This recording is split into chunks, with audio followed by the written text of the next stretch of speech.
इस धरती पर करुणा से आप जीत सकते हैं दूसरों को, दंड से नहीं जीता जा सकता। करुणा एक बड़ी चीज है। करुणा में एक आर्द्रता पैदा होती है, उससे दूसरे का अंतःकरण आपके अधीन हो जाता है। अंगुलीमाल को देखा बुद्ध ने, वो करुणाई तो थी, एक कारुणिक दृष्टि गई अंगुलीमाल के प्रति बुद्ध की। वो हिंसक अंगुलीमाल खड़ग लेकर आगे दौड़ा था, तो भगवान बुद्ध फिर भी चलते गए चलते गए। भगवान बुद्ध को टोका, ये कहकर बहुत बड़े आवेश में बोला, स्थविर,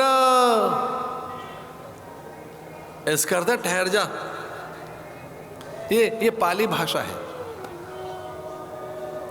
बौद्ध ग्रंथ सारे पाली भाषा में लिखे गए, जैन ग्रंथ प्राकृत भाषा में लिखे गए, वैदिक वाङ्मय, सकल वैदिक वाङ्मय और शास्त्र संस्कृत भाषा में है। पाली भाषा में स्थविर, रुक जा। और स्थविर पेड़ को भी कहते हैं, स्थविर टिके हुए उस प्राणी को कहते हैं, साधु को भी स्थविर टिके हुए व्यक्ति को कहते हैं जो टिका हुआ है। कुछ लोग बड़े उड़े उड़े से रहते हैं, वो टिक कर नहीं रहते, यथार्थ के धरातल पर नहीं रहते, कल्पनाओं में रहते हैं। कुछ लोग बहुत यथार्थ से अनभिज्ञ रहते हैं, वास्तविकताओं से परे जीते हैं, कल्पनाओं में रहते हैं। वो देश काल परिस्थिति को नहीं समझ पाते, वो जान नहीं पाते यथार्थ क्या है, सत्य क्या है, प्रकृति क्या है, परिस्थितियां क्या हैं। तो बिना परिस्थितियों का प्रबोध किए, बिना देश काल का अनुभव लिए कुछ लोग बहुत एक अलग प्रकार के जगत में रहते हैं, मानसिक जगत में रहते हैं। 2-4 बार आप उन्हें प्रणाम कर लें, लोग तुम्हारा अपने को पूज्य मानने लगता है।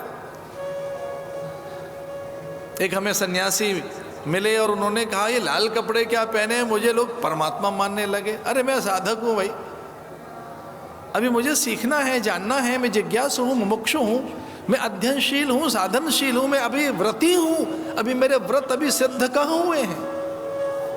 लेकिन भारत ऐसा है, हमारे यहाँ प्रणाम कर रहे हैं। धन्य है ये भारत देश। वो मुझसे कह रहा था, महाराज मैंने काषाय वस्त्र क्या धारण किए, और देखिए एक दूसरे यति ने कहा कि मुझे कोई प्रणाम न करे, ये सच्ची घटना है। तो बड़ा असहज हो जाता हूँ, मैं साधु होकर नीचे बैठूंगा, मेरे लिए आसन होना चाहिए मेरा कुछ। तो कई बार हम पूजा पाठ में एक पता नहीं कौन से भाव में चले जाते हैं। एक समुदाय के स्वामी बनने के बाद कुछ अनुयायी बन जाएं, अथवा कुछ द्रव्य आपके पास आए, थोड़ी प्रतिष्ठा आ जाए, तो व्यक्ति अपनी सहजता खो बैठता है। बड़ी सुंदर सी बात है, बड़ी बिल्कुल अलग तरह की बात है। हम प्रभाव और स्वभाव को समझें। कुछ लोग अपने प्रभाव को बड़ा दिखाना चाहते हैं, पर सच मानिए आपसे भी बड़ा कोई और प्रभाव दिखा सकता है। स्वभाव से जीतिए लोगों को, प्रभाव से नहीं। सद्गुणों को सहेज के रखिए, अपनी करुणा को, अपने स्वभाव को। अपना अपना बड़ा प्रभाव दिखाना है, उससे बच के रहिए। एक अच्छे स्वभाव का निर्माण कीजिए। और जैसे ही फूल खिलता है तब भ्रमर, तितलियां, मधुकर स्वतः चले जाते हैं। वो आमंत्रित नहीं करता, आओ आओ मेरी सौकर्यता, सौरस्यता, सौरभ्यता को देखो, मेरी गंध सुगंध मकरंद, मेरी कमनीयता, कोमलता, मेरे मधुर पराग, मेरी आभा, दीप्ति, नवलता, मैं कितना सुंदर। ऐसा फूल कहता नहीं है, पूरी प्रकृति में स्वतः संदेश जाता है।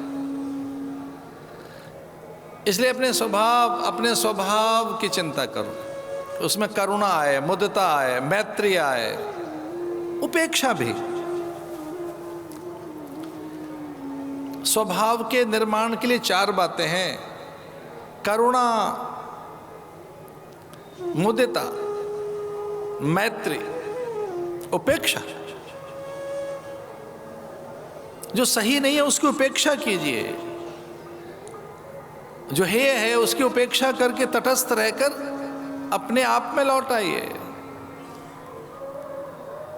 इसलिए करुणा से भरा हुआ उनका मन अस्त्र गिर गया वृत्तासुर का। न नाकपृष्ठं न च पारमेष्ठं न सर्वभौमाधिरसाधिपत्यं न योगसिद्धिर्पुनर्भवं वा समजसत्त्वां विरहाय कांक्षे।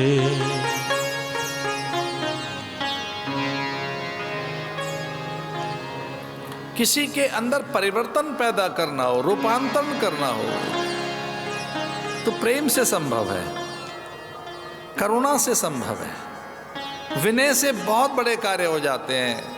विनय प्रेमवश भई भवाने, विनय से तो भैया पत्थर पसीज जाता है। कुछ ऐसी ये कथाएं हैं जो जीवन निर्माण की बात कहती हैं, उसकी धन्यता की बात कहती हैं कि वो धन्य हो, जीवन श्रृंगारित हो। और जिनके पास अधिक संग्रह है, हाँ, वे महान होने पर भी खारे ही रहते हैं, समुद्र जैसा। जिनके पास उतना नहीं है समुद्र जैसा, पर सहेज कर जो ला रहे हैं, तट के अनुशासन में बंद कर जो चल रहे हैं, वे सलिलाएं कितनी पूज्य हैं। उन सलिलाओं को देखो, उनके तटों पर कितना आदर है। अरे मेले लगे हुए हैं, कुंभ का मेला सागर के तट पर नहीं है, नदिया के तट पर है।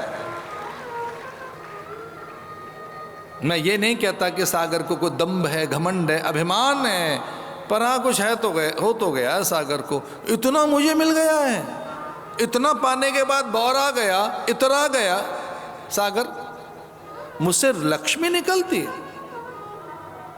मैं अमृत प्रदाता हूं। तो देखो तो सही स्वभाव कैसा हो गया। सागर के तट पर कुंभ का मेला नहीं है, ये तो नदियों के तट पर है। और किन नदियों के तट पर? जिन्हें सातत्य का बोध है, प्रवाह मानता शिथिल नहीं है, और झरनों की एक एक बूंद सहेज कर तट के अनुशासन से बंधी है नदियां। अन्यथा तो कब की झील, जलाशय, सरोवर और कहीं खो गई होती है नदी, अगर तट का अनुशासन न मानती होती है नदी। तो जो तट के अनुशासन से बंधे हैं वे प्रवाह पूजित हैं। जिस प्रवाह मानता को ये गुमान है, ये अहंकार है कि देखो मैं कहाँ से निकल कर आई, गौमुख से, मैं गंगोत्री से चल कर आई हूँ, मैं गंगा हूँ, मैं यमुना, गंडकी, कावेरी, कृष्णा, मैं ब्रह्मपुर तो भागीरथी। ना ना ना ना, तट का अनुशासन जिन्हें मान्य है,